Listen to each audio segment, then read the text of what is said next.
저는 올해로 38이 된 평범한 직장인이에요. 한 회사에서 10년 넘게 근무하면서 팀장까지 되었고, 집에서는 여느 남편처럼 조용히 살아가는 사람이었습니다.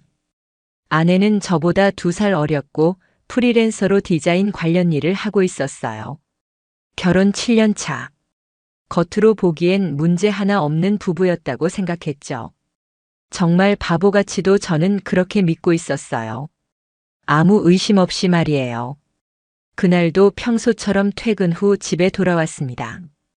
아내는 작업이 있다며 작업실에서 나오지 않고 저는 거실에서 혼자 밥을 먹고 있었어요. TV도 시끄럽게 틀지 않고 조용히 식사를 하던 중에 핸드폰 알림 하나가 울렸습니다. SNS에서 누군가 저를 태그했다고 떠 있었죠. 별 생각 없이 알림을 눌러서 들어가 봤어요. 요즘 뭐 다들 일상 올리고 사진 공유하는 거니까요. 그런데 이상한 점이 하나 있었어요. 태그된 사람 이름이 전혀 낯설지 않았거든요. 이름은 도아. 분명 처음 보는 아이 사진이었고, 글에는 우리 도아 첫 돌 축하해. 엄마는 내가 너무 자랑스러워라는 문장이 적혀 있었어요. 그냥 그런 돌잔치 게시물이라면 아무 일 없었겠죠. 근데 저는 그 아이의 이름을 이미 알고 있었어요. 왜냐하면 예전에 아내가 농담처럼 말한 적이 있었거든요. 나중에 딸 낳으면 도아라고 짓고 싶어. 그때 저는 그냥 귀엽다며 웃었어요. 근데 그 이름이 여기서 왜 나와 있는 거죠? 더 이상할 건 사진 속 아이가 아내랑 정말 닮아 있었다는 거였어요. 그 뚜렷한 이목구비, 코와 인매, 특히 눈꼬리가 완전히 똑같았어요. 사진을 멍하니 보면서 저는 뇌가 멈춘 기분이었어요. 가슴이 벌렁거리고 손끝이 차가워졌어요. 도아라는 아이. 그게 단순한 우연이 아닐 수도 있겠다는 불길한 느낌이 들었습니다. 계속 사진을 넘기다 보니 다른 게시물에서 또 다른 단서가 보였어요. 같은 계정에서 올라온 사진인데 그 배경이 익숙했어요. 제가 전에 출장 갔을 때 아내가 혼자 다녀왔다는 그 카페였어요. 아내가 자주 간다고 말했던 곳. 그 게시물 속에서 아내가 아닌 다른 여자가 도아를 안고 있었고 뒤쪽 구석에 누군가 앉아 있었어요. 그 얼굴. 진짜 기가 막히게도 바로 제 절친이자 오랜 친구인 민규였어요.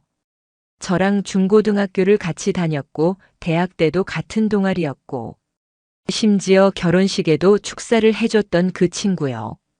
그 인간이 거기서 아이를 보고 있었던 거예요. 물론 태그도 안 되어 있었고 직접적으로 말은 없었지만 사진의 느낌이 너무 이상했어요. 가족같이 다정하게 앉아있는 그 분위기. 아니, 어떻게 설명을 해야 할까요? 그걸 본 순간 머릿속이 하얘졌어요. 저는 그냥 말 그대로 얼어붙었어요. 하도 충격이라 아내에게 그 사진을 보여줄까도 고민했지만 왠지 모르게 그 순간에는 말을 꺼낼 수가 없었어요. 괜히 꺼냈다가 제가 더 이상한 사람 될 것 같고 혹시나 진짜 아무 사이 아니라면 제가 의심한 게 되니까요. 하지만 진심으로 말해서 그 사진을 보고 아무 감정 없이 넘길 수 있는 사람이 있을까요? 제 아내가 낳은 듯한 아이가 제 친구와 함께 있는 사진을 본 사람이 그걸 그냥 우연이라고 넘길 수 있냐고요. 그날 밤 저는 잠을 한숨도 자지 못했어요. 가슴이 미친 듯이 뛰고 머릿속에선 자꾸 말도 안 되는 시나리오가 떠올랐어요. 혹시 아내가 나 몰래 아이를 낳았나? 혹시 그 아이는 내 아이가 아니고 민규의 아이일 수도 있나? 아내가 없던 날들, 그녀가 외출했다고 했던 수요일마다 어디를 갔던 건지 하나하나 머릿속에서 연결되기 시작했어요. 진짜 무서웠어요. 이건 그냥 의심 수준이 아니었고 그냥 영화도 아니었어요. 제 인생이었어요. 제 현실에서 벌어지고 있는 미친 막장이었어요. 다음 날 아침, 아내는 평소와 똑같은 표정으로 부엌에서 아침을 준비하고 있었어요. 그 모습을 보면서 저는 식탁에 앉아 말없이 그녀를 바라봤어요. 그 평범한 일상이 어찌나 기괴하게 느껴지던지 식탁 위에 있는 국 한 그릇마저도 역겹게 보였어요. 그녀가 담아준 밥, 그녀가 웃으며 말하는 목소리, 모든 게 연극처럼 느껴졌어요. 오늘은 좀 늦게 들어올 것 같아. 미팅이 길어질 수도 있어서. 늘 하던 말이었지만 그날따라 그 말조차 역겹게 들렸어요. 저는 고개만 끄덕였고 아내는 평소처럼 키스를 하려다 말고 나갔어요. 정말 그 순간 이 여자 누구지? 그 생각밖에 들지 않았어요. 그날부터 저는 아내의 일정을 추적하기 시작했어요. 스마트폰 위치 공유를 켜둔 걸 이용해 그녀가 가는 장소를 하나하나 캡처했어요. 그 중복되는 장소, 그 수요일마다 찍히는 같은 골목, 그 골목 어귀에 있는 작은 빌라. 전에도 한번 가봤던 기억이 있었어요. 누구 살던 데더라. 아, 맞다. 민규가 몇 달 전에 이사 갔다고 했던 곳. 그 주소랑 정확히 일치했어요. 그 순간 온몸이 덜덜 떨렸어요. 믿기 싫었어요. 그렇지만 사실이었어요. 그 여자가, 내 아내가 수요일마다 민규네 집에 드나들고 있었어요. 대체 뭘 하러? 왜? 무슨 짓을 하려고? 민규의 집 주소와 아내의 위치 기록이 일치한다는 사실을 확인한 순간 온몸이 마비된 느낌이었습니다. 그냥 숨을 쉴 수가 없었어요. 이게 진짜 현실일까? 이게 진짜 나한테 일어나고 있는 일인가? 머릿속에 있는 모든 상상들이 하나하나 사실로 굳어져가는 기분이었습니다. 저는 그날 회사에 연차를 내고 민간 탐정을 찾아갔습니다. 제정신으로는 도저히 견딜 수 없었거든요. 혹시 아내가 다른 남자와 어떤 관계인지 조사해 주실 수 있나요? 그 말을 입 밖으로 꺼낸 순간 제 심장이 완전히 무너지는 소리가 들리는 것 같았어요. 탐정은 능숙하게 질문을 했고 저는 최대한 침착한 척하며 정보를 제공했어요. 아내의 사진, 민규의 이름, 의심 가는 시간대, 이 모든 걸 전달하고 단 하나의 요청을 했습니다. 정확한 증거가 필요해요. 누가 봐도 말 못하게 확실한 사진이나 기록이요. 그렇게 조사가 시작됐고 저는 매일 밤 지옥을 살았습니다. 아내가 외출한 날, 민규의 집 근처에 간 날, 모든 시간들이 하나하나 지옥처럼 길게 늘어졌어요. 그녀가 돌아오면 저는 아무 일도 없다는 듯 행동했어요. 오늘 어땠어? 그냥 미팅 몇 개 있었고, 좀 피곤하다. 그 웃음, 그 입, 그 말투, 전부 다 역겨웠어요. 그리고 5일 후, 탐정이 증거를 가져왔습니다. 어제 수요일, 오전 11시 38분, 이 여성분 민규 씨 집에 들어가는 사진입니다. 사진 속 아내는 민소매 원피스를 입고 민규의 집 문을 열고 들어가고 있었어요. 그녀의 표정은 익숙하고 편안해 보였어요. 사람이 누군가 집에 들어갈 때 그 문턱을 넘는 방식이 있어요. 부담 없는 사람의 공간이라면 망설임이 없죠. 그런데 제 아내는 그 문을 자기 집처럼 당당히 열고 들어가고 있었어요. 2시간 후, 민규 씨가 아이를 안고 밖으로 나오는 사진입니다. 그걸 보는 순간 머리가 띵 하더라고요. 그 아이, 도하. 정말로 아내와 닮은 얼굴을 가진 그 아이를 민규가 품에 안고 있었다고요. 그게 뭐겠어요? 도대체 뭐냐고요? 혹시 민규랑 같이 사는 사람은 없나요? 혼자 살고 있다고 합니다. 이사한 후 주소지 등록도 본인 단독입니다. 그 얘기 듣고 저는 그대로 바닥에 주저앉을 뻔했어요. 도대체 이게 뭔 상황인가요? 저는 결혼해서 아내랑 살고 있었는데 그 아내는 제 친구랑 다른 집에서 아이까지 키우고 있었던 거예요. 제 인생이 무슨 다중생활 드라마였냐고요. 이게 진짜 말이 되냐고요. 그날 집에 돌아와 아무렇지도 않게 행동했어요.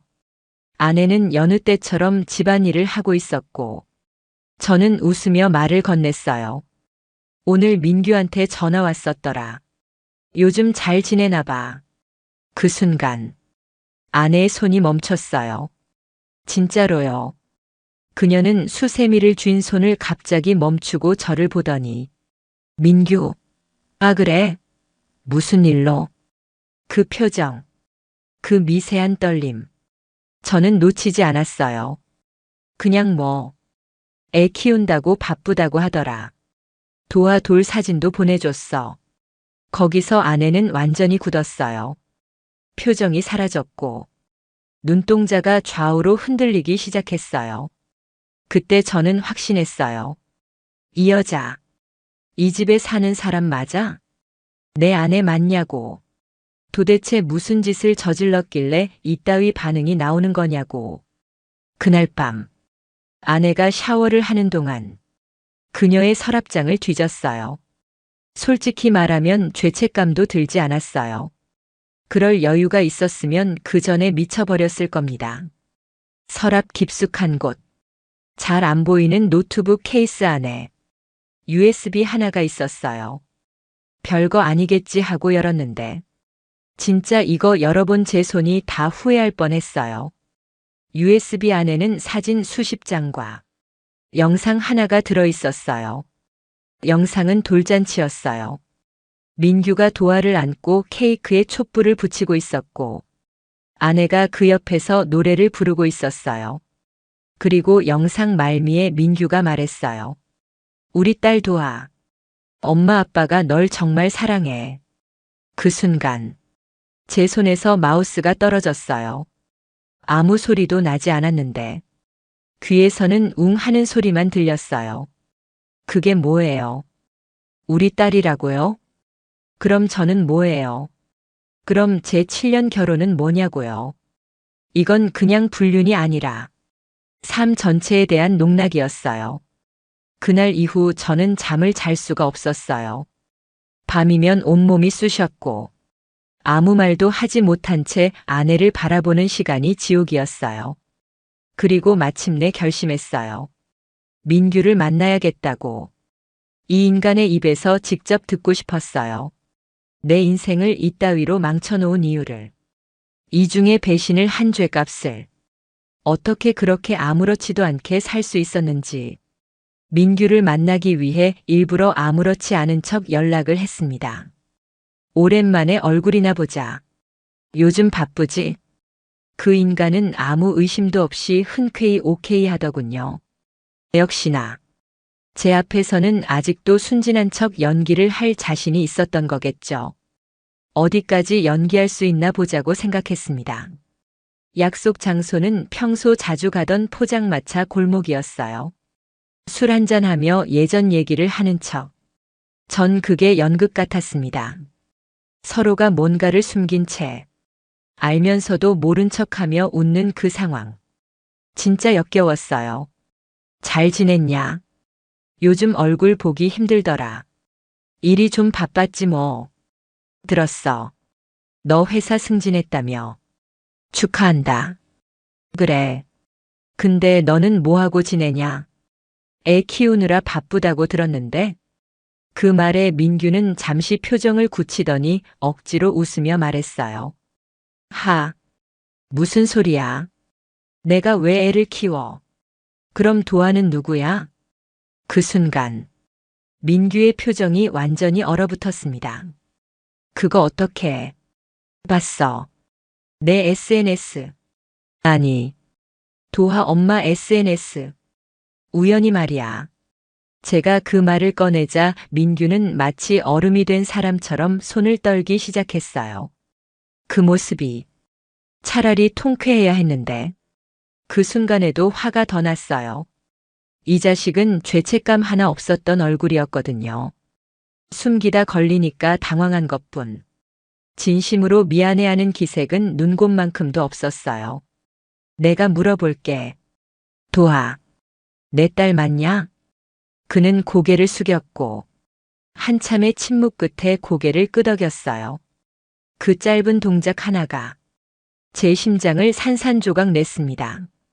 제가 결혼 생활을 유지하며 피곤해도 아내 챙기고 밥하고, 기념일 챙기고, 명절에 장 봐오고, 그 모든 순간, 아내는 제 친구의 아이를 낳고 키우고 있었던 거예요. 너 미쳤냐? 내 아내랑 무슨 짓을 한 거냐? 지훈아, 미안하다. 그땐 나도 진심이었어. 진심? 지금 진심이란 말이 입에서 나오냐? 그때 정말 주먹이 나갈 뻔했어요. 하지만 참고 말았습니다. 그래요.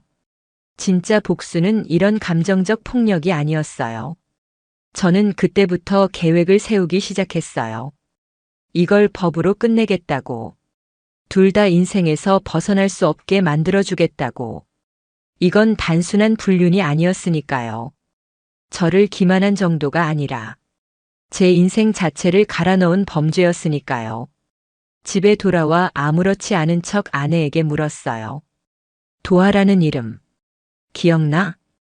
그녀는 물끄러미 저를 보다가 말했어요. 예전에 그런 이름 얘기했었나? 그 이름, 여전히 좋게 들려? 왜 그래? 갑자기, 그 미묘한 반응, 거짓말로 덮으려는 그 태도. 저는 대꾸하지 않고 방에 들어가 문을 닫았어요. 이제부터는 말이 아니라 행동으로 보여줘야 할 때였어요. 그 주 주말, 저는 바로 변호사를 찾아갔습니다. 이런 경우, 어떻게 이혼을 진행하면 되는지, 그리고 어떤 방식으로 상간자 소송을 할 수 있는지, 모든 걸 상담받았어요.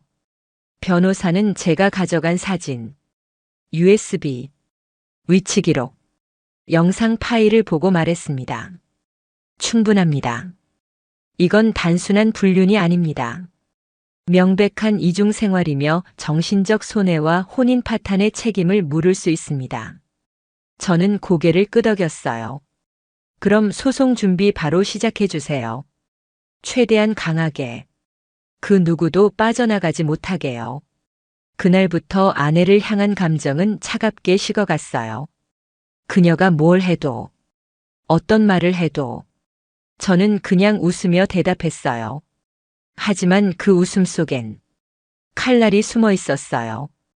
그녀가 외출하면, 그래 잘 다녀와. 그녀가 늦게 오면, 오늘도 바빴나 보네. 그렇게 아무렇지 않게 연극을 이어갔어요. 소송 준비가 마무리되고 서류가 작성되었을 때 저는 마지막으로 하나를 더 확보하기로 했어요. 바로 도하의 출생신고서. 그걸 확보하면 법적으로 아버지가 누군지, 의료기록이나 출산 당시 동행인이 누구였는지 모든 걸 확인할 수 있었으니까요. 탐정을 통해 병원 기록을 추적했고 드디어 한 산부인과에서 도아라는 이름의 출생 기록을 확인할 수 있었어요. 어머니, 제 아내 이름, 아버지, 비어 있었습니다. 그 말은 혼자 출산을 했고 출생신고는 아버지 없이 이루어졌다는 뜻이었어요. 하지만 동행인 서명란에는 민규의 이름이 있었습니다. 그 한 줄, 그 민규의 서명이 제 인생의 마지막 희망조차 지워버렸어요. 거짓말은 이제 끝이었어요. 이건 이제 감정의 문제가 아니었어요. 처절한 무너짐이었고 다시는 되돌릴 수 없는 균열이었어요. 그리고 마침내 소장을 접수했습니다. 이혼 소송, 상간자 소송, 정확히 동시에 두 사람에게 향하는 칼날을 준비했어요. 그동안 제가 당한 모든 배신, 그들을 위해 흘린 시간과 감정, 그 대가를 법정에서 반드시 받기로 했습니다. 소장이 송달된 건 화요일 아침이었습니다. 그날 저는 출근 준비를 하고 있었고 아내는 여느 때처럼 느긋하게 커피를 마시고 있었어요. 초인종 소리가 났고 현관문을 열자 우편 배달원이 두툼한 서류 봉투를 건넸습니다. 등기입니다. 서명해 주세요. 아무런 말 없이 서명하고 안으로 들어왔어요. 아내는 무슨 서류냐고 묻지도 않았고 저는 그 봉투를 거실 테이블에 조용히 올려두고 방으로 들어갔어요. 그리고 그녀가 그 봉투를 열어보는 순간을 조용히 지켜봤습니다. 처음엔 아무런 반응이 없더니 페이지를 넘기며 점점 표정이 일그러졌어요. 입술이 벌벌 떨리고 손이 서류를 부들부들 흔들며 붙잡고 있었어요. 눈이 동그래진 채로 저를 쳐다보더니 작게 입을 열었어요. 지훈아, 이게 뭐야? 저는 말없이 그녀를 바라봤어요. 이혼 소송? 이게 무슨 소리야? 무슨 일인데 이걸 갑자기. 모르는 척 그만해. 제 말에 그녀는 말문이 막힌 듯 말을 잇지 못했어요. 그동안 아무 말 안 하고 지켜본 줄 알아? 내가 민규랑 뭘 했는지 다 알고 있어. 그 말이 떨어지자 그녀는 완전히 무너졌어요. 입을 틀어막고 눈물을 뚝뚝 흘렸고. 미안해. 미안해, 진짜 미안해. 그럴 생각 아니었어. 그게 그냥 실수였어. 실수요? 실수라고요? 저는 소리 지르지 않았습니다. 분노를 터뜨릴 이유가 없었어요. 이미 모든 계획은 끝났고, 저는 감정을 쓰는 단계가 아니라 그저 증거를 가지고 조용히 밀어붙이는 중이었어요. 도하. 그 아이. 내 딸 맞지? 그녀는 아무 말도 하지 못했어요. 한참을 침묵하다가 고개를 천천히 끄덕였어요. 언제부터였어? 질문에 대답해. 임신했을 때 민규는 도와줬고 그때 넌 너무 바빴고. 그 순간 저는 진심으로 웃음이 나왔어요. 아주 조용한 비웃음. 그래. 난 바빴지. 우리 생활 위해서. 내가 불쌍하지 않게 살게 하려고. 근데 넌 그 시간에 내 친구랑 자고 있었구나. 그녀는 울기만 했어요. 감정적으로 매달리기 시작했지만 그 눈물에 저는 아무런 동요도 없었어요. 차가웠고 무표정이었고 그냥 지긋지긋했어요. 짐 챙겨. 오늘 안으로 나가. 변호사 통해서 얘기해. 지훈아, 제발. 나가라니. 나 이 집밖에 없는데. 이 집은 내가 배신한 결혼의 상징이야. 더 이상 여기 있을 자격 없어. 그녀는 무릎을 꿇고 빌었어요. 소리 없이 오열하면서 제 다리를 붙잡고 흔들었어요. 하지만 저는 움직이지 않았어요. 그녀의 손길이 이젠 닿는 것조차 싫었어요. 그날 오후 민규에게도 소장이 전달됐다는 연락이 왔어요. 그 인간은 저에게 문자를 보냈습니다. 지훈아, 우리 얘기 좀 하자. 이건 너무 갑작스러워. 갑작스럽다고요? 그 문자를 보고 저는 소리내어 웃었습니다. 이제 와서 무슨 소통을 원하냐고. 너희가 나한테 한 짓은 몇 달간 준비해 놓고서는 이제 와서 갑작스럽다고. 답장은 하지 않았습니다. 대답할 이유도 없었어요. 모든 대화는 이제 법정에서 하기로 한 거니까요. 그 주 금요일, 아내는 결국 집을 나갔어요. 짐 몇 개를 들고 머리를 질끈 묶은 채 차가운 표정으로 현관을 나섰어요. 그녀는 한마디 말을 남겼습니다. 너한테 후회하게 만들고 싶었는데 결국 내가 후회하게 됐네. 그 말이 참 우습더군요. 누가 누구를 후회하게 만든다는 건지, 자기가 저지른 일에 대해 이제 와서 피해자처럼 말하는 그 뻔뻔함. 지금 생각해도 소름이 끼칩니다. 아내가 나간 후 집은 이상할 정도로 조용했어요. 그 조용함이 좋았습니다. 숨을 쉬는 것도 편했고, 창문을 여는 것도 자유로웠어요. 배신자들과 같은 공간에 있지 않다는 것. 그것만으로도 저는 해방감을 느꼈어요. 며칠 후, 민규의 디자인 스튜디오에 대한 정보가 하나둘 들어왔어요. 제가 아무런 공개 행동도 하지 않았는데, 소송 소식이 입소문처럼 퍼져나간 거죠. 특히 업계에서 영향력 있는 모 클라이언트가 그와의 계약을 파기했다고 하더군요. 그 소식을 들었을 때 저는 마음 깊숙한 곳에서 묘한 통쾌함이 올라왔어요. 그래. 이게 진짜 복수지. 아내 쪽에서도 움직임이 있었어요. 공동으로 운영하던 프리랜서 프로젝트들이 전부 끊겼다고 했고, SNS에도 이상하게 변명하는 글이 올라오기 시작했어요. 사람은 누구나 실수를 합니다. 그 실수를 용서할 줄 아는 사람이 진짜 강한 사람 아닐까요? 누굴 가르치려 들어? 무슨 염치로? 그 글을 캡처하고 지인들에게 보여줬더니 다들 한마디로 말하더군요. 헐. 아직도 정신 못 차렸네. 그렇습니다.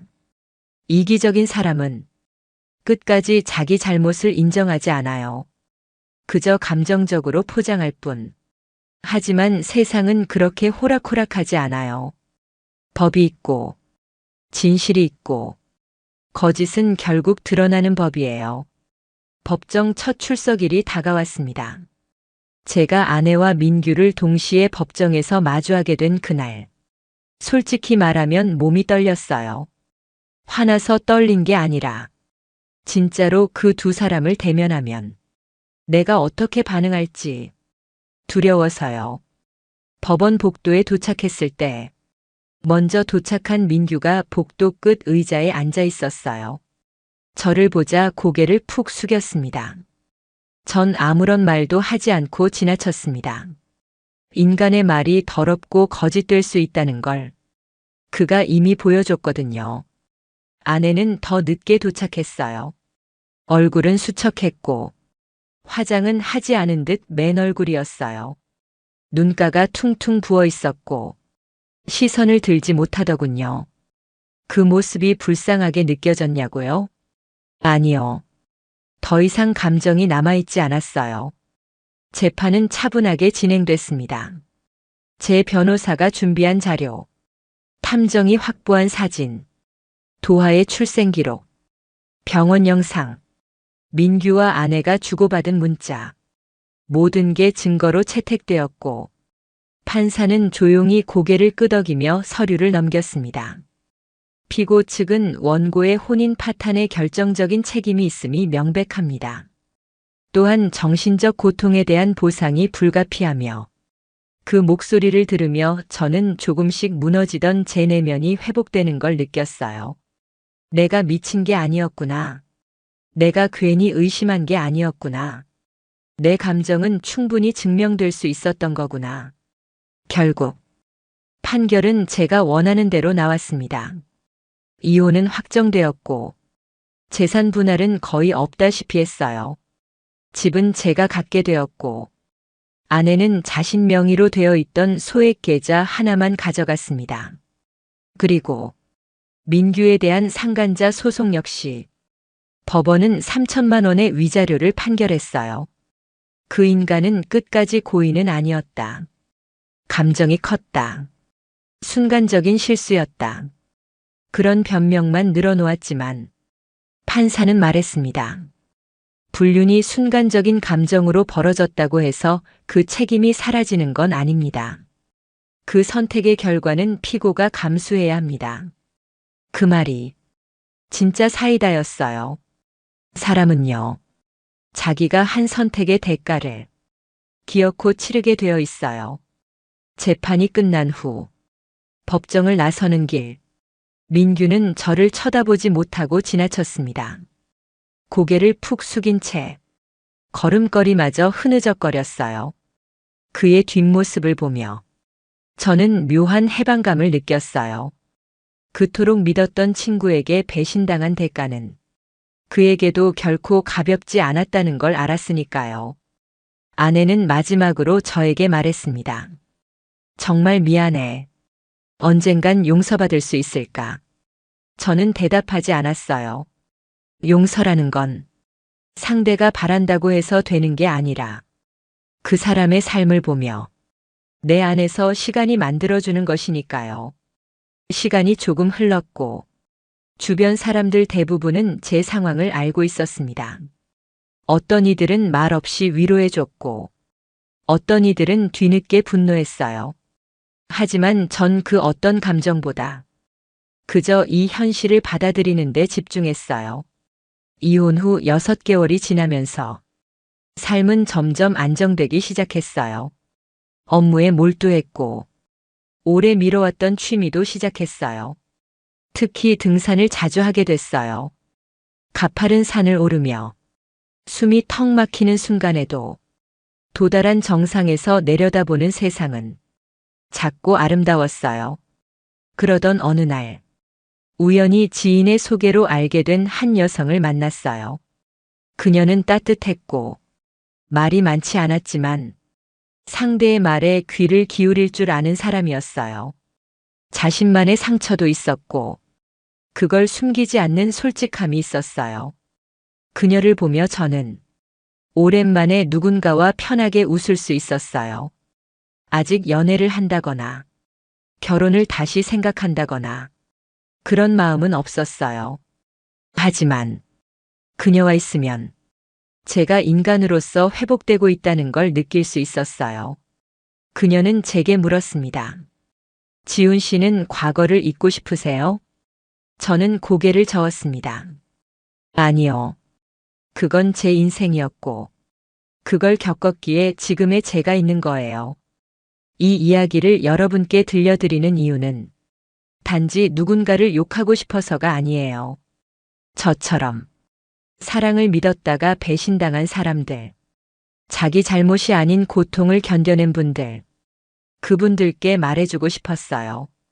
당신은 잘못이 없다고, 누군가의 잘못이 당신의 가치를 낮출 수 없다고, 그리고 배신은 언젠가 무너지고 진실은 결국 드러난다고요. 저는 이제 그 어떤 복수도, 그 어떤 분노도 더 이상 필요하지 않아요. 왜냐면 저는 이겼거든요. 법적으로, 사회적으로, 그리고 가장 중요한 건 제 내면에서요. 이제 과거는 뒤로 하고 새로운 인생을 살아가려고 해요. 저를 믿어주신 분들, 이 이야기를 끝까지 들어주신 분들, 감사합니다. 그날 밤 병실 문틈 사이로 스며나온 대화는 단순한 불륜을 넘어선 것이었다. 아내와 친동생이 짜맞춘 완벽한 시나리오, 그리고 그 모든 중심에는 초록빛 눈동자를 가진 아이가 있었다. 아이의 눈은 오랫동안 윤석 가문에선 오직 두 사람에게만 나타났던 특징이었다. 아버지, 그리고 동생 하진. 윤석 자신에겐 한 번도 허락되지 않았던 유전자였다. 하지만 이제 그 눈이 아이에게서 또렷이 나타나고 있었다. 말이 필요 없었다. 그 장면 하나로 모든 퍼즐이 맞춰졌다. 그날 밤, 한 남자는 가장 믿고 지켜온 가족에게서 가장 잔혹한 형태의 배신을 마주했다. 그리고 그 순간부터 그는 철저히 침묵했고 냉정하게 증거를 모으기 시작했다. 사랑이라는 이름으로 쌓은 관계는 서류와 기록, 영상과 계좌 내역 앞에서 차디찬 진실로 무너져 내렸다. 이제 반격이 시작된다. 그는 더 이상 남편도 형도 아니었다. 차갑고 정교하게 설계된 정의의 설계자일 뿐이었다. 사람들은 말합니다. 가족은 믿고 살아야 한다고. 하지만 나는 묻고 싶었습니다. 믿어야 했던 건 도대체 누구였을까요? 모든 걸 바쳐 지켜온 그 자리에서 내가 마주한 건 상상조차 하지 못했던 진실이었습니다. 이젠 나도 말해볼까 합니다. 내가 겪은 가장 완벽한 배신에 대해. 굵은 장대비를 뚫고 정윤석의 제네시스 지구십이 서울 강남의 텅 빈 도심을 질주하고 있었다. 유리창을 두드리는 와이퍼 소리는 점점 속도를 더해갔고 그의 손은 핸들 위에서 하얗게 굳어갔다. 머릿속에선 아내의 서연의 다급한 목소리가 반복되었다. 윤석 씨, 애기가 일찍 나올 것 같아요. 목소리엔 절박함이 고스란히 담겨 있었다. 서울대병원이야. 아까 아기 돌잔치 모임 왔던 사람들 다 왔어. 제발 빨리 와줘. 윤석은 정장을 갈아입을 새도 없이 차에 올랐다. 주말 내내 법정에 묶일 줄 알았는데 이상하게도 타이밍이 딱 맞았다. 왠지 모를 찜찜함이 있었지만 그는 그 생각을 지워낸 채 느릿하게 움직이던 택시를 급히 피해 방향을 틀었다. 계기판엔 새벽 3시 17분. 병원 사건을 수없이 다뤄온 그는 이 시간대의 병원 분위기를 누구보다 잘 알고 있었다. 그런데 돌잔치에 왔다는 사람들이 다 모였다면서 주차장은 왜 이렇게 한산한 걸까? 이탈리아산 가죽 구두가 콘크리트 바닥을 또각이며 울렸다. 엘리베이터를 향해 바쁘게 걸어가면서도 윤석의 가슴엔 묘한 불안이 자리를 틀고 있었다. 변호사로 15년, 사건의 냄새를 맡는 감각은 결코 무뎌지지 않았다. 뭔가 심상치 않았다. 산부인과 접수대엔 간호사 한 명이 조용히 휴대폰을 보고 있었다. 이름표엔 박유진이라는 이름이 적혀 있었다. 저는 정윤석입니다. 제 아내 최서연이. 아, 변호사님. 그녀의 눈이 놀란 듯 커졌다. 잠시만 기다려주세요. 산모분과 아기는 이미 안에 계신데 남편분. 아, 그러니까 선생님의 동생분께서 같이 계십니다. 윤석의 발걸음이 멈췄다. 제 동생이요? 정하진이 오늘 당직이었나 보죠? 네. 오늘 야간 근무 중이세요. 정말 우연이죠? 유진의 미소가 점점 흐려지더니 굳어진 윤석의 표정을 읽고는 조심스레 물었다. 혹시 모르셨나요? 정하진, 서울대병원 외과과장, 정윤석과 같은 집안에서 자란 3살 어린 남동생. 늘 부러움과 열등감을 가슴 깊이 품고 자라던 아이였다. 그리고 사시미처럼 날카로운 결단력으로 외과 커리어를 빠르게 쌓아온 인물. 몇 호실이죠. 윤석의 목소리는 실크로 감싼 강철 같았다. 법정에서 수많은 증인을 무너뜨려온 그 목소리는 오늘도 예외 없이 상대의 말문을 닫게 했다. 죄송해요. 정말 2147호입니다. 그런데 산모분이 들어오지 말아달라고 부탁하셨어요. 그러나 윤석은 이미 발걸음을 옮기고 있었다. 수십 번 걸었던 병원 복도는 생각보다 정확하게 그의 발을 진실로 이끌고 있었다. 그는 문서를 중시하는 사람이었다. 그날도 예외는 없었다. 손에 든 휴대폰은 이미 녹음을 시작한 상태였다. 문이 반쯤 열린 병실. 그 안에서 들려온 건 아내 서연의 지친 목소리였다. 그런데 그 목소리 어딘가엔 설명하기 힘든 감정이 묻어 있었다. 만족감? 윤석이한텐 진짜 아빠 얘긴 대학 가서 말하자. 서연이 낮게 말했다. 그 전까진 윤석이 돈으로 키우면 되잖아. 다음 달에 파트너 승진이지? 완벽한 타이밍이야. 그때까진 그냥 윤석이 돈으로 키우면 돼. 그녀의 말투엔 망설임도 죄책감도 없었다. 다음 달에 파트너 승진이지? 완전 타이밍 좋잖아. 잠시 후 부드러운 남성의 웃음소리가 섞여 들렸다. 하진이었다. 서류상으론 조카지만 실제로는 내 아들이지. 완벽한 시나리오야. 윤석은 늘 모든 걸 가졌잖아. 단 하나, 정가의 눈동자만 빼고. 서연이 맞장구 쳤다. 봐봐, 하진아. 얘 눈 좀 봐. 저 선명한 초록빛 너랑 똑같잖아. 윤석의 손이 휴대폰을 움켜쥐었다. 정씨 가문의 상징, 에메랄드빛 노간. 어릴 적부터 아버지와 하진에게만 나타났던 유전자. 그리고 오직 그에게만은 허락되지 않았던 상속. 그는 결코 그런 눈을 자식에게 물려줄 수 없었다. 왜냐하면 그건 자신의 것이 아니었으니까. 완벽해. 하진이 중얼거렸다. 이 모든 위험을 감수할 가치가 있었어. 매번 몰래 만났던 것도 다. 기억나? 처음 내 진료실에서 만났던 밤. 응급수술 중이라며 저녁 챙겨다 줬잖아. 서연의 웃음엔 단 1g의 죄책감도 섞여 있지 않았다. 그 밤, 윤석은 이런 아내를 둔 걸 자랑스러워하며 술잔을 기울이고 있었을 것이다. 그의 자부심은 언제나 약점이었다. 자신의 천재성에 도취된 나머지 발밑에서 무너지고 있는 현실은 끝내보지 못했다. 윤석의 남은 손이 천천히 주먹을 말았다. 하지만 그의 호흡은 여전히 고요했다. 분노를 무기로 바꾸는 데 익숙한 남자.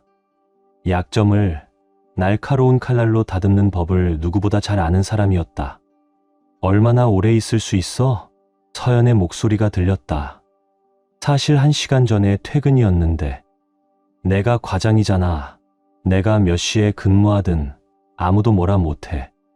하진의 말엔 오만이 묻어 있었다. 출생신고 서류는 벌써 수정해놨어. 이제 윤석이 사인만 하면 돼. 걱정 마. 서연은 확신에 찬 어조로 말했다. 서류는 늘 내가 처리하잖아. 그 사람은 항상 나만 믿었지. 대한민국 최고의 변호사 정윤석. 그는 지금 아내와 동생에게 철저히 조롱당하고 있었다. 하진의 목소리가 낮게 굳어졌다. 수년 동안 날 아래로 보고 그림자 취급하던 그 인간이 이젠 내 아들이 그 사람의 모든 걸 물려받겠지. 더는 듣지 않아도 될 것 같았다. 윤석은 조용히 뒷걸음질 쳤다. 휴대폰은 여전히 녹음 중이었고 그의 머릿속엔 이미 압박 포인트와 협상용 카드들이 정리되고 있었다. 복도에서 마주친 전공의 하나가 그를 힐끗 바라봤다. 이재훈, 하진의 수하 중 하나였다. 오늘 밤은 어땠나? 좀 조용했지? 네, 사실 2147호 딱 한 것만 분만이 있었어요. 그가 잠시 머뭇대다 덧붙였다. 근데 좀 이상해 했죠. 원래는 천지수 과장님 당직이었는데 정하진 과장님이 본인이 직접 하겠다고 고집하셨어요. VIP 환자라고 하시면서요. 재훈은 어깨를 으쓱였다. 전공이라 잘은 모르지만 뭔가 이상했어요. 윤석은 눈만 웃는 미소를 지었다. 그렇군요. 그리고는 자연스럽게 화제를 돌렸다. 이재훈 선생, 심장외과로 전과 희망한다는 얘기 들었어요. 네, 인턴 때부터 말이죠. 아, 네. 근데 경쟁이 워낙 치열해서요. 내일 이력서 하나 보내보세요. 병원 이사회는 문서화 잘하는 의사를 높이 평가하거든요. 그 말에 이재훈의 눈빛이 잠시 흔들렸다. 무언가를 깨달은 듯한 이해의 눈빛. 그는 천천히 고개를 끄덕였다. 저는 모든 프로토콜 변경과 당직 교체 사항을 상세하게 기록해두고 있습니다. 변호사님. 아주 좋군요. 윤석은 명함을 꺼내 건넸다. 이게 내 직통 번호입니다. 그리고는 낮고 단호하게 덧붙였다. 그리고 지금 이 대화는 없던 겁니다. 그가 병원을 나설 때 창밖엔 여전히 세찬 비가 쏟아지고 있었다.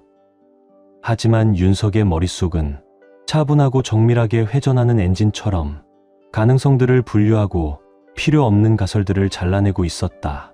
마치 외과의가 메스를 드는 순간처럼 주머니 속 여전히 녹음 중인 휴대폰이 묵직하게 느껴졌다. 핵폭탄급 증거. 하지만 그것은 아직 꺼내지 않은 무기 중 하나일 뿐이었다. 집무실에 도착하자 그는 곧장 자택 서버에 접속했다. 수많은 고위직 클라이언트들을 상대해온 그는 오래전부터 모든 커뮤니케이션을 자동 백업해왔다. 아내 서연이 사용하던 메신저, 이메일, 그가 요금을 납부해준 모든 계정에서 자료가 실시간으로 저장되고 있었다. 원래는 기업 스파이 방지를 위한 보험이었다. 하지만 지금 이 순간 그 시스템은 가정 내 반역을 겨냥한 무기가 되고 있었다. 새벽빛이 서울 하늘을 서서히 물들이던 무렵 윤석은 그 밤의 진실이 가슴에 내려앉는 무게를 온전히 받아들였다.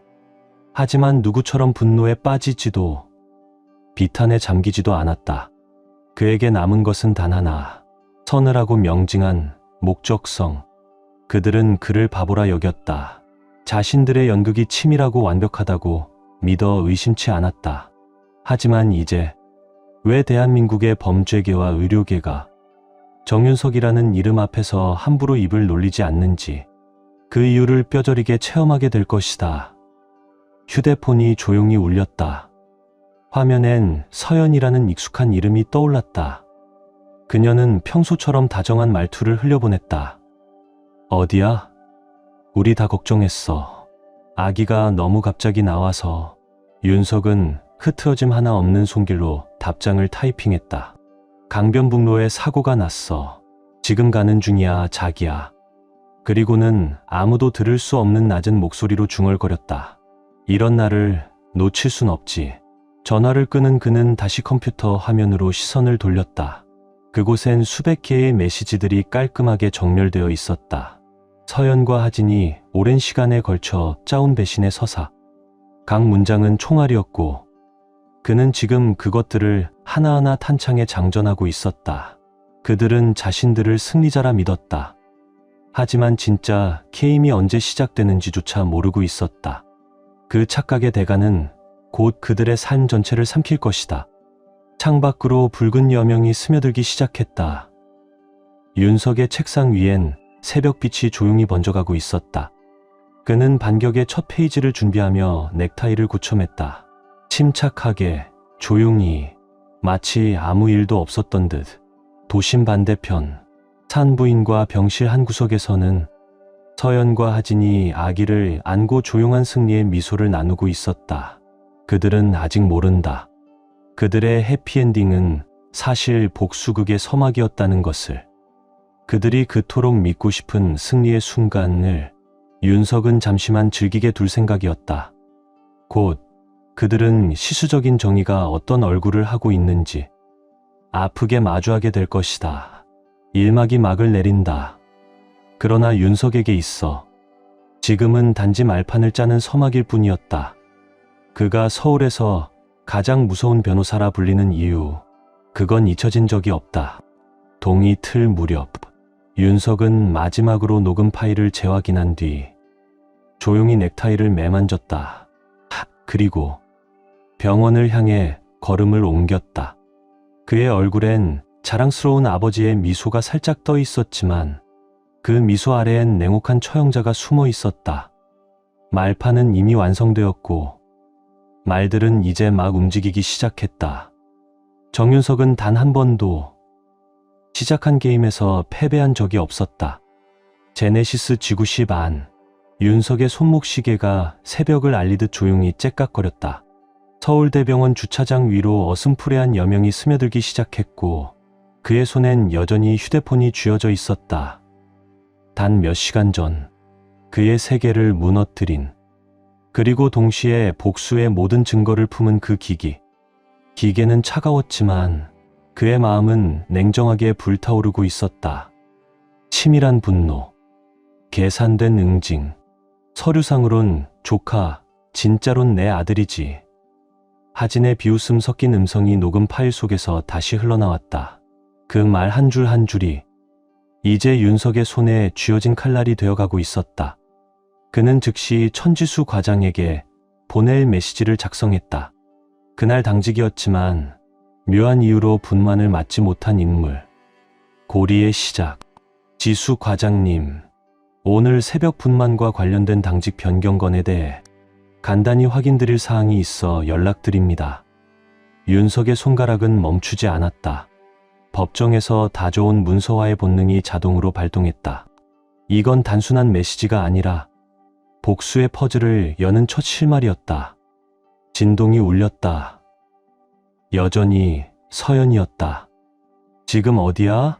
아까 병원에 잠깐 왔다고 간호사가 그러던데. 윤석은 조용히 웃었다. 입꼬리는 움직이지 않고 눈빛만 웃는 그런 미소.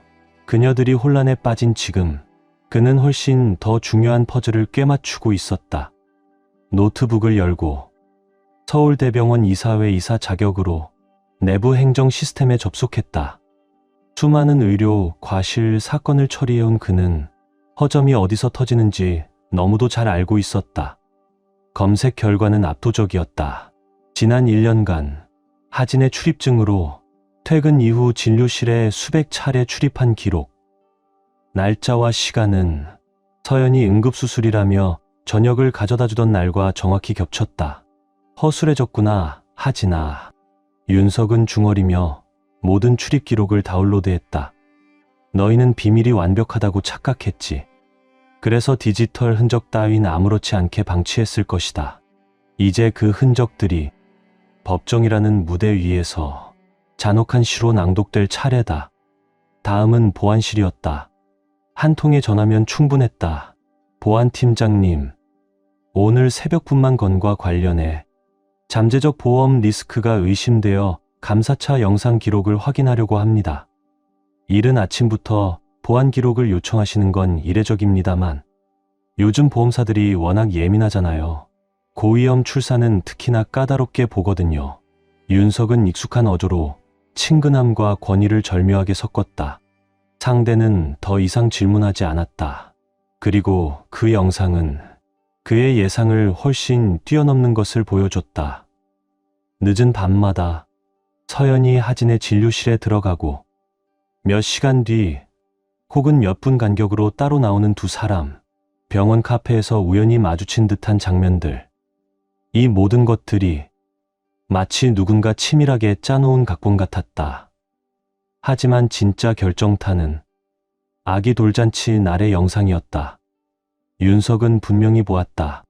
가짜 응급 상황을 만들어 손님들을 흩어지게 하고 병실 전체를 은밀하게 통제하는 장면. 산부인과 코드블루입니다. 화면 속 하진의 목소리가 명확히 울려 퍼졌다. 사람들은 당황했고 모임은 즉시 혼란에 빠졌다. 하지만 CCTV 어디에도 실제 응급 상황은 존재하지 않았다. 그 순간 또다시 휴대폰이 울렸다. 발신자는 서연이었다. 자기야, 이제 아기 좀 보러 와줘. 정말 예쁜 초록색 눈을 가졌어. 짧은 문장. 하지만 초록색 눈이라는 말은 윤석의 뇌리 깊은 곳을 예리하게 찔렀다. 그는 즉시 병원 전자의료기록 시스템에 접속했다. 산전검진 기록, 보험 등록 서류, 서연의 의료 이력. 화면을 아무 감정 없이 넘기던 손이 멈춘 순간 거기 있었다. 보험 수혜자란에 찍힌 자신의 서명. 날짜는 서연이 이미 진실을 알고 있던 이후였다. 윤석은 그 문서를 곧장 병원 보안 서버로 이관시켰다. 보험 사기, 아마추어 같군. 서연, 그의 중얼거림엔 연민조차 담기지 않았다. 다음은 감사실이었다. 여보세요, 정윤석 변호사입니다. 정하진 과장의 진료실 출입기록 전부 요청드립니다. 18개월 전부터 근무 외 시간대 포함입니다. 급한 사안입니다. 이사회 건입니다. 그 말에 담당자의 목소리가 곧장 바뀌었다. 이상 징후가 다수 확인되었습니다. 정 과장께선 출입자 기록을 남기지 않은 경우가 자주 있었습니다. 모든 내용을 문서화하세요. 윤석은 흔들림 없는 어조로 말했다. 기록 누락, 무단 출입, 프로토콜 위반. 하나도 빠짐없이 정리해서 정오까지 보고 바랍니다. 이번엔 금융 파트였다. 윤석은 부부 공동 계좌에 접속했다. 결혼 당시 자신이 설계한 구조 덕분에 그는 거래 흐름의 방향성을 즉시 파악할 수 있었다. 이상 징후는 뚜렷했다. 서울대병원 근처 고급 레스토랑의 정기 결제. 늘 응급수술이라며 저녁을 챙겨주던 날들과 정확히 겹쳤다. 의료 컨퍼런스로 가장한 호텔 숙박료. 소액이지만 반복되는 고급 차량 대여 이력. 모든 거래가 배신이라는 퍼즐을 완성해가는 붓질처럼 쌓여갔다. 하지만 진짜 결정타는 따로 있었다. 클라우드 백업 시스템.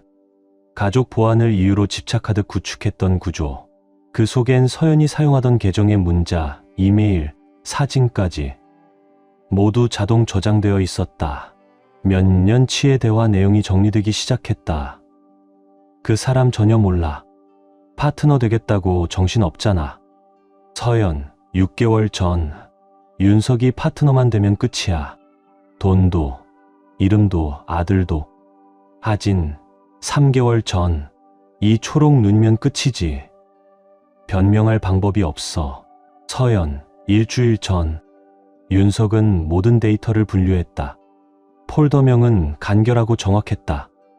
의료, 윤리 위반, 보험 사기, 병원 자원 남용. 각 항목은 하나의 장전된 총구가 되어 그들이 꿈꾸던 미래를 겨누고 있었다. 그때 이메일 알림이 도착했다. 감사실의 1차 보고서였다.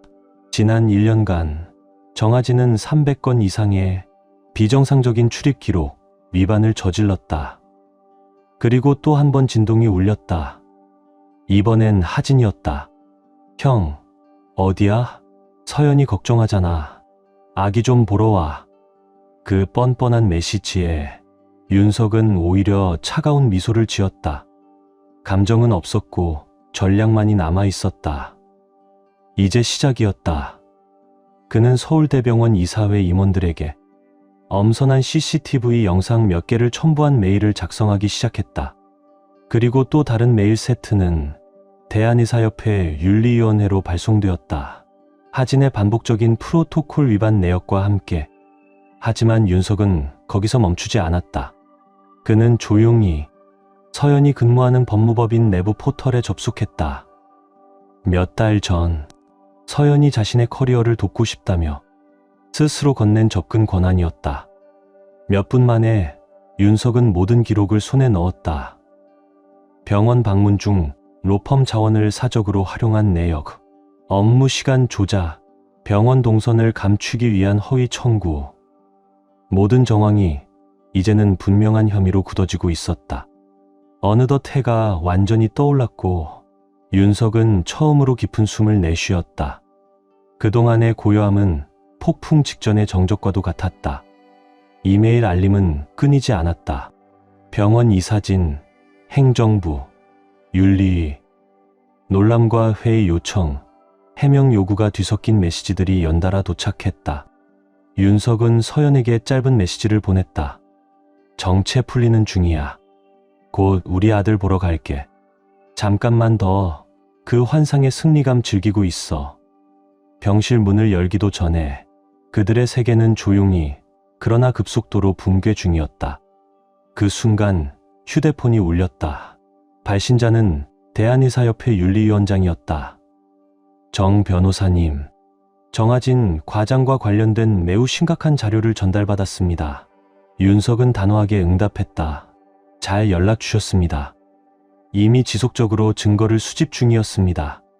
직접 만나시겠습니까? 상대는 숨을 고르듯 잠시 멈췄다가 말했다. 가능하다면 즉시, 무단 출입만으로도 문제가 되는데 다른 부분은 더 심각합니다. 자료는 전부 정리해 두었습니다. 출산 당시 병실 녹취도 포함입니다. 녹취까지요? 윤석은 흔들림 없는 목소리로 대답했다. 형제였지만 환자와 의사로선 극히 부적절한 관계였습니다. 게다가 계획성까지 드러났습니다. 윤리 소집은 곧바로 확정되었다. 병원으로 향하기 전 윤석은 마지막 정리를 위해 은행에 들렀다. 공동 계좌 전부 동결해 주세요. 아내 명의 단독 계좌는 제가 위임장권을 행사하겠습니다. 사기 혐의가 있습니다. 은행 담당자는 더 이상 묻지 않았다. 그는 수년간 윤석의 계좌를 관리해온 이였다. 알겠습니다. 법적 절차용 서류도 준비해 드릴까요? 전부요. 그리고 보험사에도 연락 주세요. 흥미로울 만한 내용이 좀 있으니까요. 다시 차에 올라탄 윤석은 아침 한나절 동안의 정밀한 작업을 정리했다. 이사회는 혼란에 빠졌고 의사협회는 즉각 조사에 착수했다. 하진의 커리어는 간당간당한 줄 위에 매달려 있었고 서연의 재정 기반은 조용히 무너져 내리고 있었다. 곧 병원 내부 메신저에 하진 관련 조사 내용이 전체 공지로 공유되었다. 예정된 시점 그대로 잠시 후 서연에게서 문자가 왔다. 윤서가 제발 좀 와줘. 하진은 수술 들어갔고 나 혼자 있고 싶지 않아. 윤석은 핸들을 잡으며 천천히 그러나 분명한 어조로 중얼거렸다. 혼자. 그 단어의 의미를. 이제 그녀도 곧 깨닫게 될 것이다. 병원 건물이 시야에 들어왔다. 그의 표정은 대리석처럼 단단하게 굳어 있었고 뒤로는 서울 의료계를 뒤흔들 파장이 정확하고 조용하게 퍼져가고 있었다. 윤석이 병실 문을 여는 순간 정아진은 이미 업무정지 처분 직전의 상태에 있었고 서연의 로펌은 그녀의 도덕성과 직업윤리 전반을 조사 중이었다.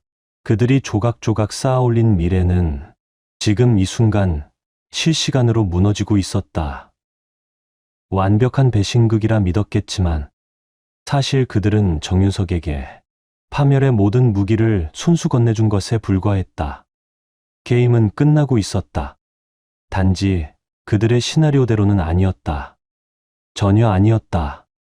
윤석은 주차장에 차를 세우고 넥타이를 다시 조정했다. 이번 입장은 속은 남편이 아니라 계획된 파멸의 설계자로서의 입장이었다. 그들이 원했던 건 그의 돈과 이름이었다. 이제 그 대가가 얼마나 혹독한지 그들은 뼈저리게 알게 될 것이다. 윤석의 발걸음은 산부인과 복도를 조용히 울렸다. 걸음 하나하나가 냉정하고 정확했다. 아침 근무조가 시작되며 간호사들과 의사들이 바쁘게 오갔고 그들 대부분은 슬쩍 그를 돌아보았다. 병원에서 소문은 항상 메신저를 통해 가장 먼저 퍼지기 마련이었다. 2147호 병실 앞, 그가 다가갈수록 하진의 휴대폰은 연속으로 진동하고 있었다. 병실 유리창 너머, 하진은 창백한 얼굴로 이메일을 넘기며 믿기지 않는 듯 중얼거렸다. 이게 무슨 이럴 리가 없어. 누가? 그 순간 윤석이 조용히 문을 열었다. 축하하지. 목소리는 낮고 날카로우며 차갑게 정제된 경고와도 같았다. 네, 고백 영상. 지금 병원 게시판이랑 내 로펌 쪽에 다 공유됐더라. 이사회는 특히 퇴근 후 무단 출입 317건에 관심이 많더라. 서연은 침대에서 벌떡 일어나 휴대폰을 움켜쥐었고 화면엔 수십 개의 알림이 쏟아졌다. 그녀의 얼굴이 일그러졌다. 당신 무슨 짓을 한 거야? 짓. 윤석은 눈 감아 웃으며 냉소적으로 말했다. 그저 병원 보안 영상을 몇 군데 공유했을 뿐이야. 내 로펌은 반응 빠르더라. 태그된 게시물만 수십 개던데. 하진은 자리에서 일어나 평소의 오만함을 되찾으려 했지만 그 눈빛은 흔들리고 있었다. 허세 부리지 마. 그 317건 증거도 없잖아. 윤석은 천천히 휴대폰을 꺼내 스크롤을 내리며 말했다. 흥미로운 건 말이지. 출입 기록, 날짜랑 서연 씨가 저녁 챙겨줬다던 날이 정확히 겹치더라고. 그건 정시 의료 상담이었어. 하진이 외쳤다. 그래? 윤석은 고개를 살짝 갸웃하며 물었다. 근데 왜 그날마다 호텔 결제 내역이 있는 걸까? 정적이 병실을 삼켰다. 출산일을 내 파트너 발표랑 맞추자는 문자도 캡처가 잘 돼 있더라. 그의 말은 칼날처럼 조용히 그러나 깊숙이 박혔다. 그 순간 서연의 휴대폰이 울렸다. 화면에는 그녀가 근무하는 로펌의 대표 파트너 이름이 떴다. 그녀는 떨리는 손으로 전화를 거절했다. 윤석아, 우리 설명할 수 있어. 그 말에 윤석은 고개를 돌려 그녀의 눈을 똑바로 바라보며 말했다. 보험 사기까지. 그는 휴대폰 화면을 그녀 쪽으로 돌렸다. 산전보험 서류에 내 이름을 아버지로 올린 건 조사팀 입장에선 꽤 흥미로운 자료가 될 거야. 특히 너희가 이미 친자 확인을 알고 있었다는 증거까지 곁들여진다면 그 순간 요람에서 아기가 몸을 뒤척였다. 하진의 시선이 본능적으로 그쪽을 향했다. 윤석은 그 움직임을 놓치지 않았다. 윤리위원회에 제출할 추가 증거 항목. 의사로서 생물학적 반응에 충실했던 그 눈빛. 이 모든 게 내 자존심 때문이야? 하진의 목소리는 부러진 이를 악문 것처럼 떨렸다. 윤석은 싸늘하게 웃었다. 자존심. 너희는 내 이름, 내 재산, 내 명예까지 훔치려 했지. 이젠 너희 명예를 내가 가져간다. 서연의 폰이 다시 울렸다. 또 다른 파트너 변호사의 전화였다. 떨리는 손으로 전화를 끄는 그녀는 윤석을 바라보며 애원하듯 말했다. 제발 아기를 생각해줘. 내 아들이잖아. 하지만 윤석은 흔들리지 않았다. 걱정 마. 내가 요청한 유전자 검사 결과가 나오면 진짜 아버지 성으로 등록될 테니까. 물론 하진이 실직하면 양육비는 좀 어려울 수도 있겠지만 하진이 달려들 기세로 다가오자 윤석은 단 한 발짝도 물러서지 않았다. 나 건드리는 순간 폭행죄는 덤이야. 그때 병실 문이 열렸다. 간호사가 조심스레 들어왔다. 정하진 과장님? 병원장님께서 바로 보자고 하십니다. 하진의 얼굴이 굳어졌다. 현실의 무게가 목덜미를 눌러왔다. 이건 내 진료실도 평판도 다 무너지는 거야. 그랬으면 병원 자원을 불륜에 쓰기 전에 생각했어야지. 윤석은 넥타이를 정리하며 마지막 일격을 가했다. 내가 출산 스케줄까지 바꿨다는 정황. 이 사회가 가장 민감하게 반응하더라. 윤리적으로는 최악이지. 그 순간 서연의 폰에도 로펌 내부 메신저가 떴다. 긴급 회의 오전 9시. 전원 참석 필수. 넌 다시는 강남에서 변호사 못할 거야. 서연의 목소리는 나를 잃은 칼날처럼 갈라졌다. 아니. 윤석은 조용히 웃으며 말했다. 난 오늘 아침 정식 파트너 승급 홍보 받았어. 이번 사건 보고서가 인상 깊었다더군. 의료과실 전문까지 맡아달라더라. 그 후 몇 주. 모든 일은 윤석이 설계한 시나리오 그대로 움직였다. 하진은 수술 자격 정지. 부유한 클라이언트들은 등을 돌렸다. 윤리위원회 청문회에서 그는 무너졌고 서연은 보험 사기와 내부 비위로 해고됐다. 이혼은 한편의 법정 매뉴얼처럼 깔끔하게 진행됐다. 윤석이 준비한 서류는 단 한 줄의 틈도 허락하지 않았다. 친자 확인 결과 아이의 생물학적 아버지가 아님이 확정되었습니다. 사기 혐의까지 더해지면 위자료는커녕 그녀가 얻을 수 있는 건 아무것도 없습니다. 윤석은 조용히 서명했다. 하진은 의료윤리 심의가 다음 주입니다.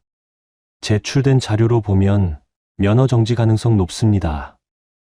1년 후 서울 강남 고층 빌딩.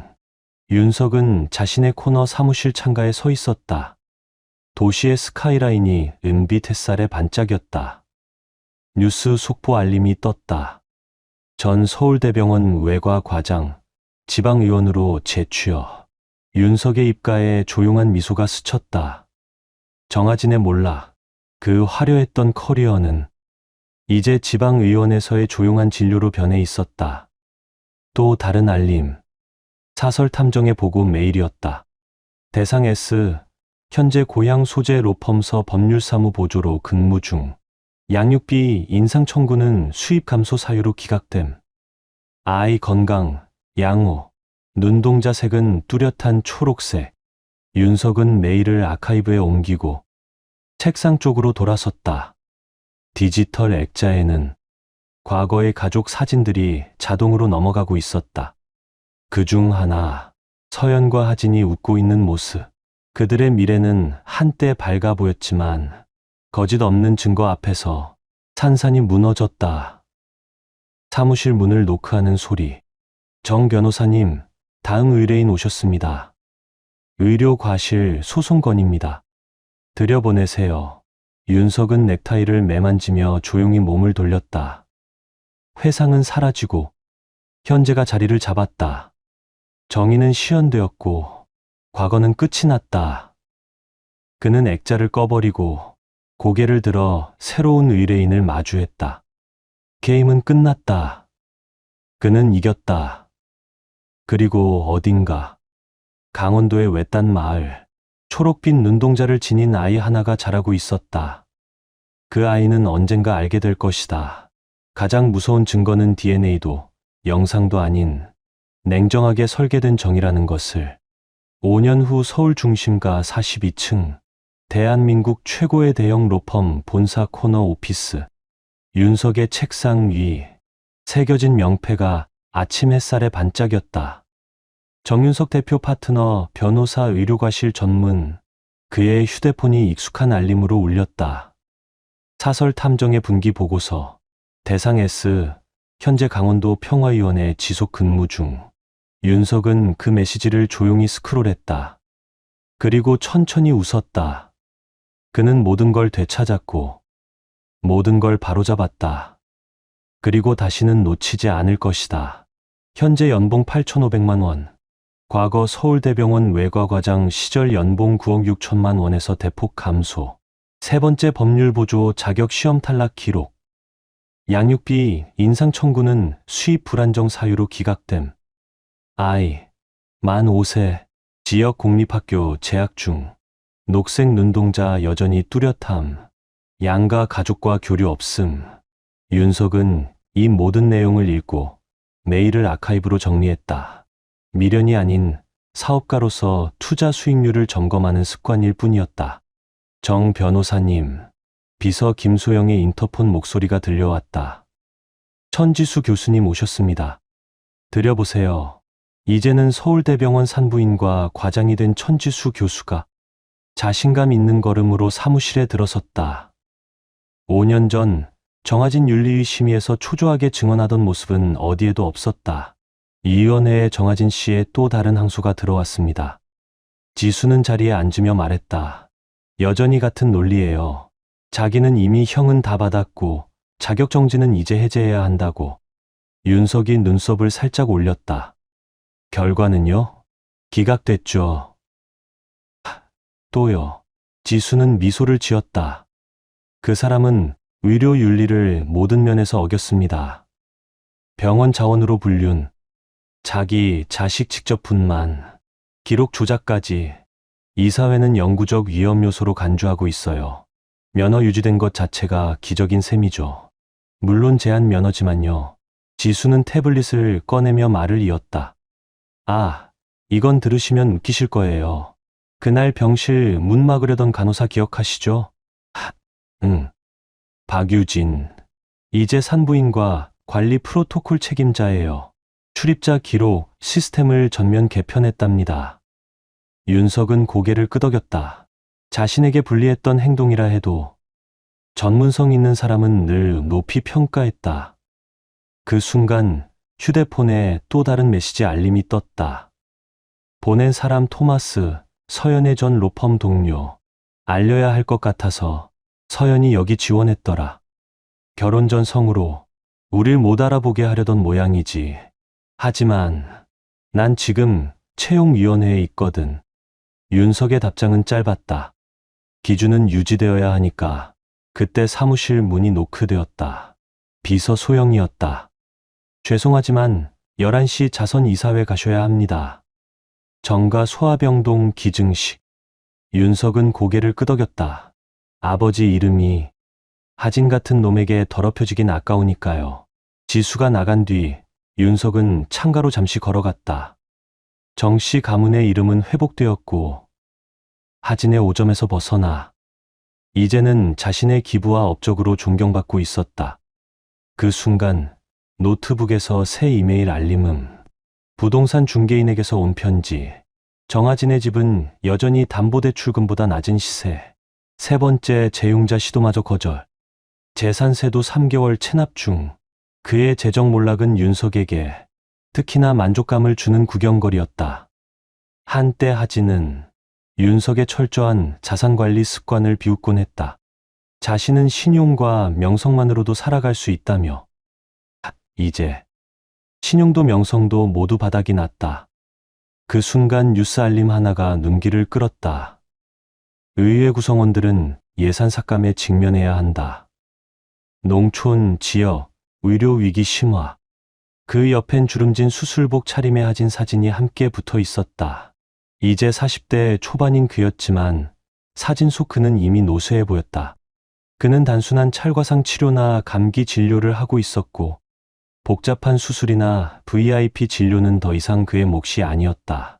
한때는 단순한 변호사인 형을 깔보던 서울대병원 스타 외과의사였지만 이제는 사라진 과거였다. 다음은 대한변호사협회 자격관리본부 소식이었다. AS, 밀러, 법률사무보조 자격시험 4차 응시 예정. 이전 탈락 사유는 문서 작성 세부사항 관리 미숙. 감독자는 여전히 동일 문제 지적 중. 서연. 그는 떠올렸다.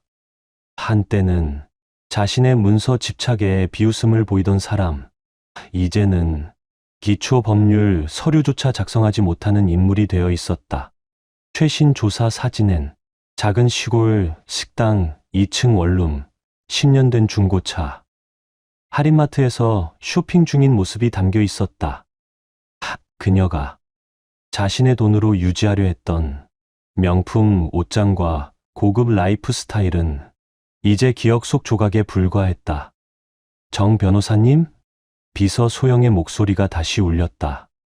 전처 처형분이 온라인입니다. 가족 신탁 관련 문의라네요. 2년 전 윤석의 어머니는 정씨 가문 가족 신탁을 개정하며 하진과 그의 아이를 상속 라인에서 제외시켰다. 서연은 때때로 이를 법적으로 다시 따져보겠다며 연락하곤 했지만 이제는 오히려 구경거리에 가까웠다. 메시지만 받아두세요.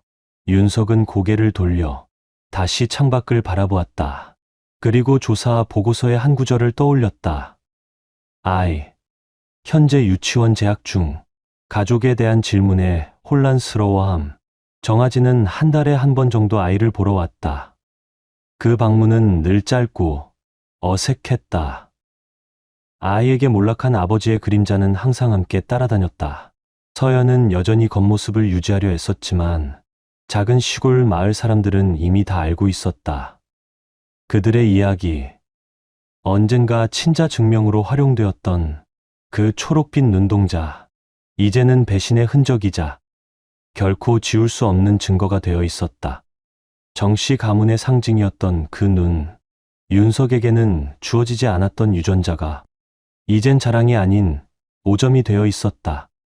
그 순간 책상 위 전화기가 깜박이며 울렸다. 발신자 아버지, 이사회회 잘 끝났다. 아버지는 인사도 없이 말했다.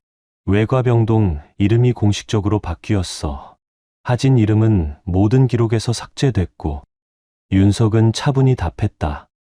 자기가 선택한 결과죠. 그렇지. 잠시 침묵. 너희 어머니가 지난달 누나 댁 갔다가 마트에서 하진을 봤대. 말라있고 한눈에도 사람이 작아졌더래. 선택엔 결과가 따르죠. 그래. 또 짧은 정적. 그 아이는? 어머니가 걱정하시더라. 가족재단 이름으로 익명 기부 방식으로 학비는 지원하죠. 하지만 그 아이는 결코 정씨 성을 갖진 않을 겁니다.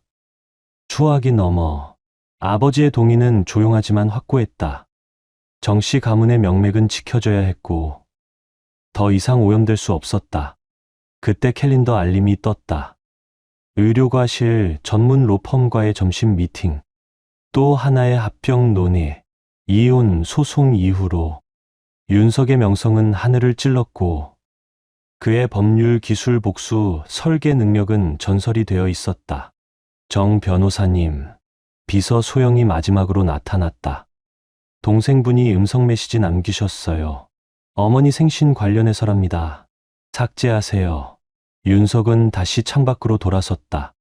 서울대병원 본관이 파란 하늘 위로 솟아 있었다. 그리고 합병 서류 들여보내세요.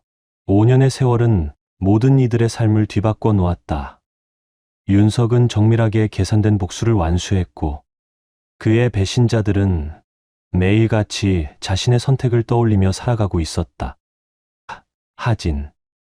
한때 서울대병원 외과의 황금기수로 주목받던 그는 이제 지방의원에서 감기와 염좌 치료로 생계를 이어가고 있다. 정씨 가문을 잇겠다는 그의 야망은 이젠 통장 잔고처럼 텅 비어 있었다. 서연. 윤석의 돈으로 명품과 상류층 삶을 누리려 했던 그녀는 이젠 법률보조 자격시험도 통과하지 못한 채 값싼 마트와 중고차 안에서 살아가고 있었다. 그들 사이의 아이. 한때는 승리의 상징이 될 아이였지만 이젠 부모의 실수와 타락을 매일 상기시키는 존재가 되었다. 그 초록빛 눈동자는 이제 아무도 부정할 수 없는 증거였다. 그 순간 윤석의 휴대폰이 다시 울렸다. 퇴근 후 병원 앞에서 관찰됨. 동료에게 말함. 모든 걸 가졌었지. 정씨라는 이름, 완벽한 경력, 완벽한 삶. 단 하나의 실수로. 하지만 그건 단 하나의 실수가 아니었다. 수년간의 속임수, 오만, 그리고 무시. 그들은 윤석을 이용할 수 있는 어리석은 남편이라 생각했다. 그러나 결과적으로 그는 그들 몰락의 설계자가 되었다. 아침 햇살이 정윤석의 사무실 창문에 비친 그의 반사된 얼굴을 비췄다. 성공적이고 존경받으며 결코 꺾이지 않은 남자. 그 아래 서울 의료계는 분주하게 돌아가고 있었고 모든 주요 인사들은 이제 그 이름 하나에 반응하고 있었다. 정윤석. 이제 그 이름은 존경을 넘어 두려움이 깃든 권위로 불렸다. 증거는 거짓말을 하지 않는다. 하지만 사람은 거짓말을 한다. 그리고 어떤 거짓은 평생의 대가를 남긴다. 윤석은 조용히 책상으로 돌아와 지난 과거를 분기 보고서처럼 차곡차곡 정리된 폴더에 넣었다. 앞으로는 이겨야 할 사건들, 건설해야 할 제국, 남겨야 할 유산이 남아 있었다. 정의는 차갑게 내리더라도 그 본질은 여전히 정의다. 그리고 정의란 이름은 그 정의를 시연한 이름으로 기억될 것이다. 여기까지입니다. 또 하나의 이야기가 끝났네요. 어떠셨나요? 여러분의 감상은 댓글로 꼭 남겨주세요. 이런 이야기가 좋으셨다면 저희 커뮤니티에 구독으로 함께 해주세요. 그 관심 하나가 큰 힘이 됩니다. 비슷한 이야기들이 궁금하다면 화면에 추천된 영상들을 확인해 보세요. 그럼 다음 이야기에서 다시 만나요. 끝까지 함께 해주셔서 감사합니다. 완벽한 인생이라 믿었던 것들이 가장 잔인한 배신으로 돌아올 줄 누가 알았을까요? 하지만 무너진 자리에서 다시 일어난 사람만이 진짜 정의가 뭔지 보여줄 수 있는 것 같아요. 이야기가 마음에 닿았다면 구독과 좋아요로 함께 해주세요. 다음 이야기에서 또 만나요.